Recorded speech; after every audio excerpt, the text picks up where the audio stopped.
आपका एजुकेटर। आज मैं आपको chapter 13 class 9 why do we forget को डिस्कस करने जा रहा हूँ। इसमें जैसा कि आप जानते हैं कि ह्यूमन बीइंग हेल्थी होता है, कोई भी एनिमल हेल्थी है या डिजीज, अब कोई प्रॉपर वर्क करता है तो हमें लगता है हेल्थी, डिजीज है तो वो प्रॉपर काम नहीं कर पाता, इसका मतलब उसे कोई डिजीज है। तो हम ये मान सकते हैं कि जैसे हमारी बॉडी लंग्स है, ब्रीदिंग का काम कर रहे हैं, हार्ट बीटिंग करता है, पल्सेस चलती रहती हैं, ब्रेन थिंकिंग करता रहता है, तो ये सब बॉडी के फंक्शन जो मेटाबॉलिक एक्टिविटीज है वो प्रॉपर काम कर रही है, तो हम हेल्थी। हम इस सब एक्टिविटीज को करने के लिए हमें एनर्जी की जरूरत होती है, एनर्जी हमें फूड प्रोवाइड करता है, तो एक लाइफ प्रॉपर वे से चल रही होती है। अब हेल्थ क्या होती है, हम हेल्थ कि हेल्थी पर्सन किसे मानते हैं। आज कोई हमारी ग्रैंड मदर है, ओल्ड लेडी है, प्रॉपर विजिट पर जाती है, प्रॉपर मंदिर जाती है, अपने प्रॉपर काम कर लेती है, शी इज हेल्थ।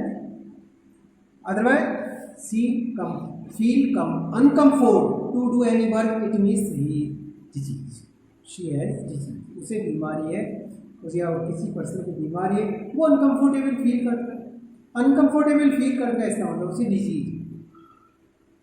हेल्थी का मतलब होता है वेलबींग। हेल्थी का मतलब क्या है, वेल बीइंग होना चाहिए, वेल बीइंग फिजिकली, मेंटली और सोशली, हर तरह से। हेल्थी पर्सन का मतलब है, हेल्थ का मतलब है सोशली,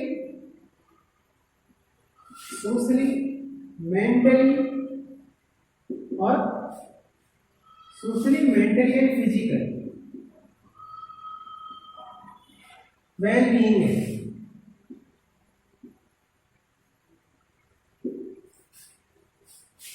फिजिकली, मेंटली और सोशली कोई पर्सन ठीक से काम कर रहा है। ऐसा भी होता है कि कभी कभी लोग सोसाइटी से अलग रहते हैं, दे फील डिजीज सम। तो जो सोशली इंटरेक्शन अच्छा लगता है, मेंटली थिंकिंग सही करता है और फिजिकली भी ठीक प्रॉपर काम करता है, it means he is healthy, उसे हम हेल्थी मानते हैं। अब इसका जो इफेक्ट पड़ता है देखा जाए तो हर चीज़ का इफेक्ट पड़ता है। फैमिली का भी एटमॉस्फेयर अच्छा होना चाहिए, सोसाइटी का एटमॉस्फेयर अच्छा होना चाहिए, एनवायरनमेंटल भी अच्छा होना चाहिए, और नियर बाई जो भी है, पार्क है, रोड है, हमारे जो सराउंडिंग एरिया है वो भी वेल होनी चाहिए, तभी हम हेल्थी रह सकते। तो इसका जो इफेक्ट पड़ता है, फैक्टर्स जो होते हैं, सोशल इफेक्ट भी पड़ता है बॉडी पर, सोशल इफेक्ट हो सकता है, एनवायरमेंटल इफेक्ट हो सकता है, एनवायरमेंटल इफेक्ट भी हो सकता है, सराउंडिंग एटमॉस्फेयर कैसा है,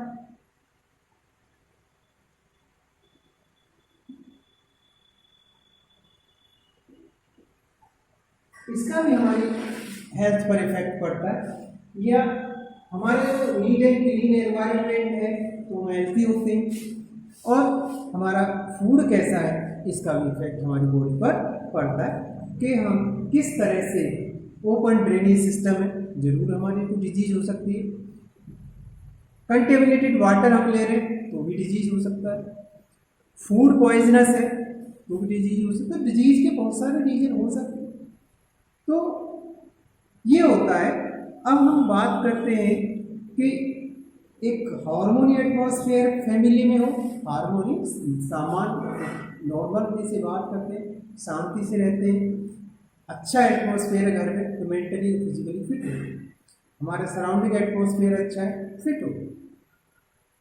इन सब चीज़ों का हमारे लाइफ पर, हमारी हेल्थ पर इफेक्ट पड़ता है। नेक्स्ट टाइम आता है हम हेल्थ और डिजीज भी। हेल्थी होने का मतलब है कि हम प्रॉपर काम कर रहे हैं, हम हर काम प्रॉपर कर रहे हैं, लेकिन कुछ डिजीज भी हो सकती है। डिजीज फ्री होने का मतलब है कि हमें कहीं से भी किसी भी पार्ट में हम अनकंफर्टेबल फील नहीं कर रहे हैं, हमें किसी भी तरह की कोई प्रॉब्लम नहीं है। चाहे इसका मतलब ये नहीं कि हम मोटे हो तो हेल्थी नहीं, हम प्रॉपर वैसे हमारी जो मेटाबॉलिक एक्टिविटी हमारी जो शरीर के अंदर जो प्रॉपर वर्क करने के, जैसे फिल्टरिंग, किडनी यूरिन फिल्टर करता है, लंग्स एयर फिल्ट्रेशन का काम करते हैं, हमारा डाइजेशन सही है, एक्सक्रीशन सही है, प्रॉपर वे से है, तो डिजीज फ्री भी है और हेल्थी भी। कभी कभी हम काम कर रहे हैं, हेल्थी दिखते हैं, लेकिन कुछ डिजीज हो जाती है, कोई भी पार्ट हमारी बॉडी का अनकंफर्टेबल फील कर रहा है, it means disease, we are not disease free but healthy. तो हेल्थी के ये इस तरह से हो सकते हैं, यानी हम सफरिंग एनी पर्टिकुलर डिजीज है, पर्टिकुलर हेल्थ अपॉर्चुनिटीज़ क्या हैं, हम उन सब का प्रॉपर चेकअप कराते हैं, नहीं कराते, वो सब तरह से ठीक चल रहा है। हमारी कम्युनिटी में कोई प्रॉब्लम है तो हम भी डिजीज फ्री नहीं है, इसका मतलब हमारी कम्युनिटी में प्रॉब्लम है तो हमें भी वो प्रॉब्लम हो जाती है। तो आजकल आप देख रहे हो कोरोना वायरस कितना चल रहा है, तो इसका पूरे सराउंडिंग ऑल ओवर वर्ल्ड में इफेक्ट पड़ रहा है।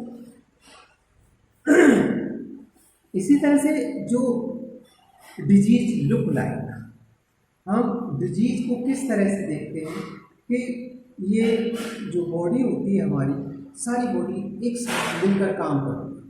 अब एक साथ मिलकर काम करती है, टुगेदर मूवमेंट करती है, थिंकिंग है।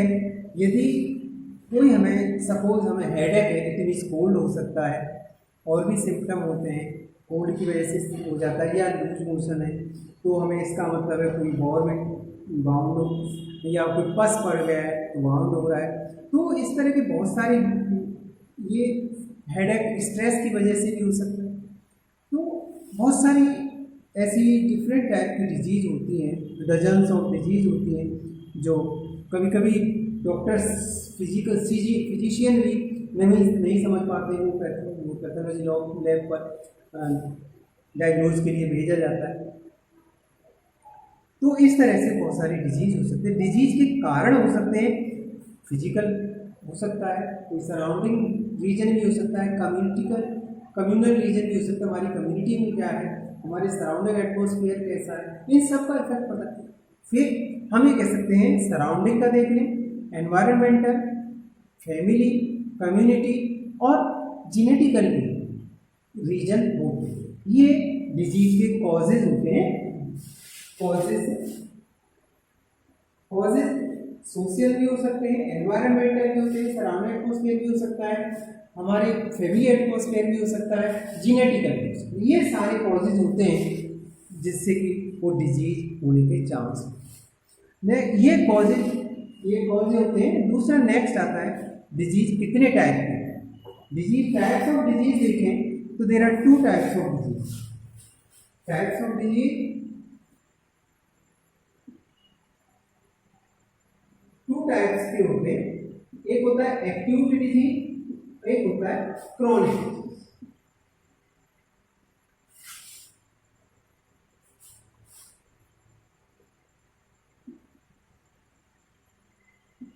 Acute and chronic disease. Acute disease होता है शॉर्ट टाइम के लिए, शॉर्ट टाइम के लिए होता है, ये लॉन्ग टाइम के लिए,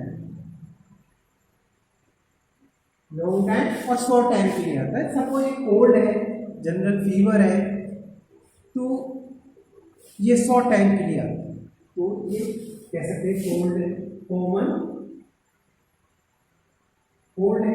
इस तरह की कोई डिजीज है तो 2 या 3 दिन और विद इन वीक ठीक हो जाए, तो ये विद इन वीक चलता है। कोई भी डिजीज है जो विद इन वीक तक चलती है तो उसे हम एक्यूट या शॉर्ट टाइम डिजीज होती है, उसे हम एक्यूट डिजीज कहते हैं। जो लॉन्ग टाइम में होती है, जैसे टीबी है या अस्थमा है या कैंसर है, तो इस तरह का लॉन्ग टाइम का जो चलता है, लॉन्ग टाइम मेडिसिन लेनी पड़ती है, ठीक होने में काफ़ी लॉन्ग टाइम लग जाता है, वो आपका क्रोनिक डिजीज में आता है जो लॉन्ग टाइम में चलता है। तो इस चीज़ का याद रखना चाहिए। क्रोनिक डिजीज और poor health, chronic disease and poor health के बारे में डिस्कस करें now. going to the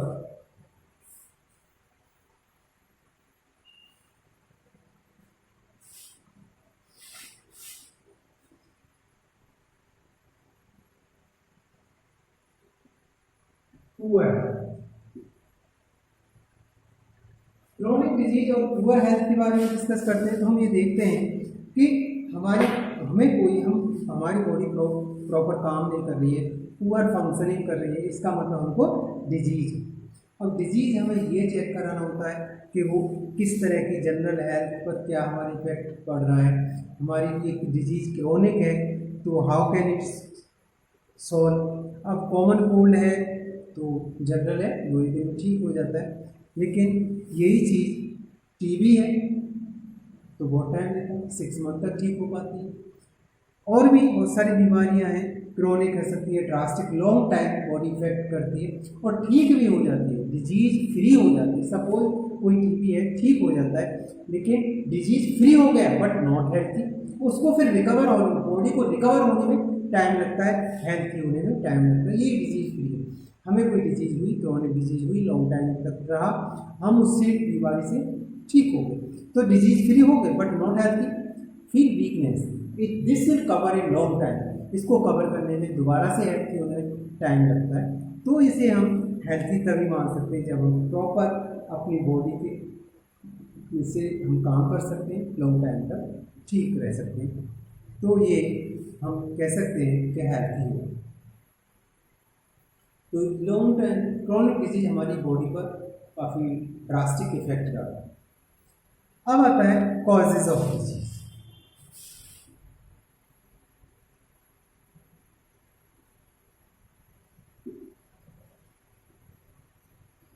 causes of disease के बारे में डिस्कस करते हैं तो हमें लगता है कि कारण क्या है, कारण बहुत से हो सकते हैं।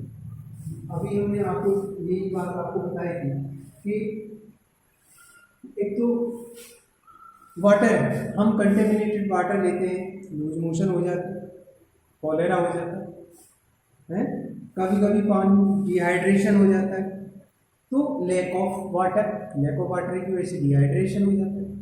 या हम कह सकते हैं एक तो वाटर, एक दूसरा हेल्थी फूड न मिलना, तो एक गुड नूरिशमेंट की लैक ऑफ गुड, एक तो कंटेमिनेटेड वाटर हो सकता है, वाटर हो सकता है, या लैक ऑफ गुड नूरिशमेंट,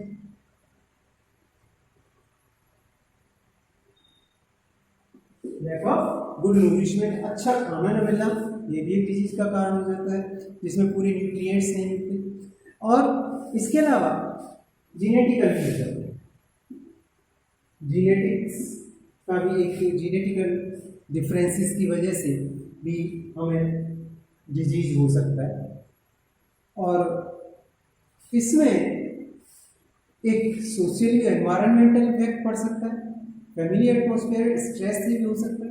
तो बहुत सारे फैमिली कारण रीजन भी हो सकते हैं, सोशल रीजन भी हो सकते हैं, एनवायरमेंटल रीजन भी हो सकते हैं, बहुत सारे रीजन हो सकते हैं जिससे कि हमें ये डिजीज हो जाता है। तो ये कारण होते हैं, कॉजेज होते हैं। अब आती है बात ये डिजीज के कॉजेज के रीजन क्या है। एक तो होता है इन्फेक्शियस रीजन और दूसरा होता है नॉन इन्फेक्शियस रीजन। यानी इन्फेक्शियस डिजीज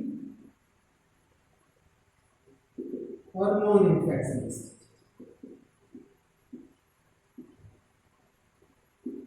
इन्फेक्शियस और नॉन इन्फेक्शियस डिजीज होता है।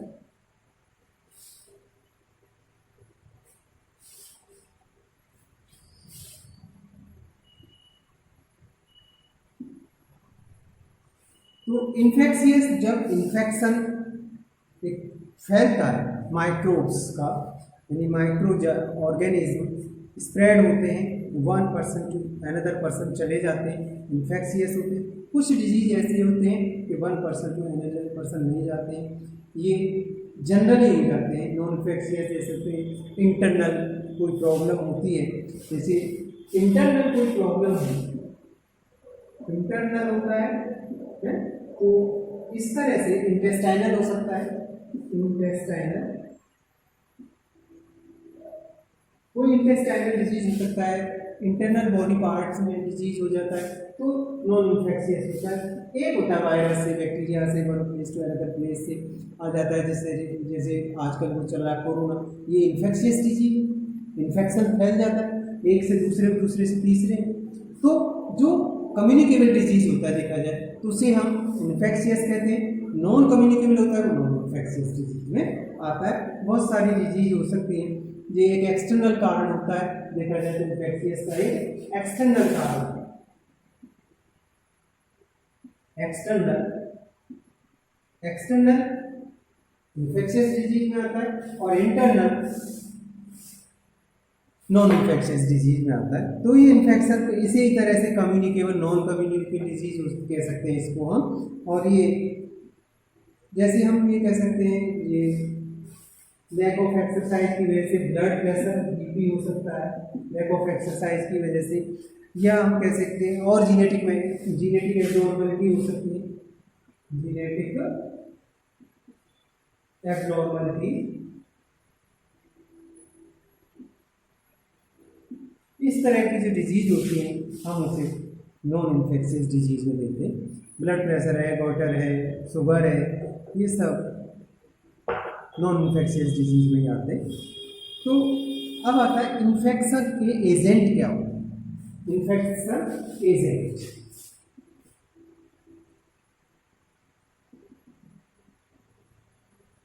इन्फेक्शन एजेंट तो कुछ भी हो सकता है, ह्यूमन बीइंग भी हो सकता है, एनिमल भी हो सकता है, कोई एनिमल हो सकता है, इंसेक्ट भी हो सकते हैं, एयर भी हो सकती है, वाटर भी हो सकता है। बहुत सारे रीजन है जो एजेंट है जो, या अब देखा जाए ये तो एजेंट एक ये होते हैं कि ये 4 तरह के इन्फेक्शियस एजेंट काउंट करें तो इसमें हम 4 पार्ट्स में डिवाइड कर सकते हैं। वायरल हो सकता है, वायरस, बैक्टीरिया,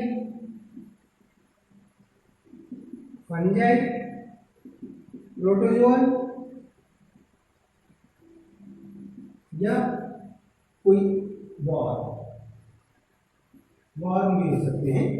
ये मल्टी सेलुलर ऑर्गेनिज्म होते हैं, ये मल्टी सेलुलर होते हैं, ये यूनिसेलुलर होते हैं, ये मल्टी सेलुलर वॉर्म हो सकते हैं जो डिजीज क्रिएट करते हैं।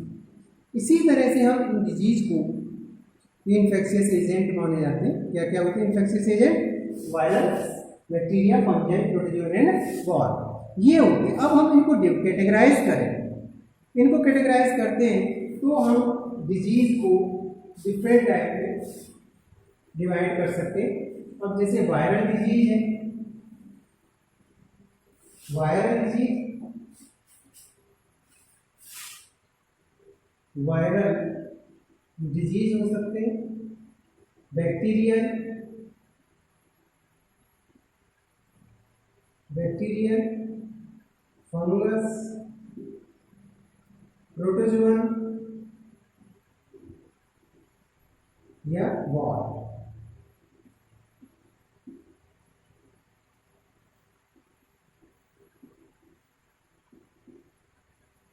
ये 5 तरह के एजेंट होते हैं जो डिजीज को स्प्रेड करते हैं, चारों तरफ फैलते। वायरल का तो आप एग्जांपल सुनिए, आजकल जबरदस्त चल रहा है, कोरोना, कोरोना वायरस ही तो है। और भी हो सकते हैं, कॉमन कोल्ड है, कॉमन कोल्ड, इन्फ्लुएंजा, और बहुत सारे हो सकते हैं, इन्फ्लुएंजा है, डेंगू फीवर,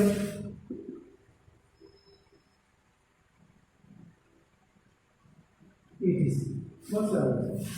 बैक्टीरियल डिजीज होते हैं, टाइफाइड है, कॉलेरा है, टीबी है, टीबी, टाइफाइड, कॉलेरा,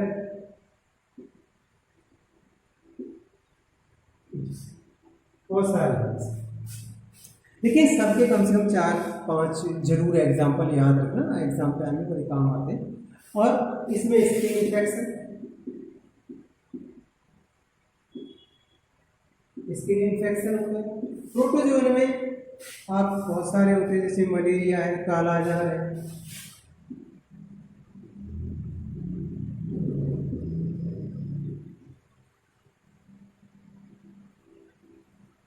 कालाजार, काला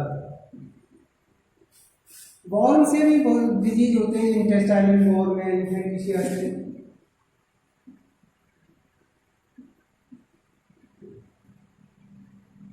इंटेस्टाइनल वॉर्म देखा होगा, टेप वॉर्म जो इंटेस्टाइन में स्टकअप रहता है, पैरासाइटिक होते हैं। ऐसे एलिफेंटियासिस है,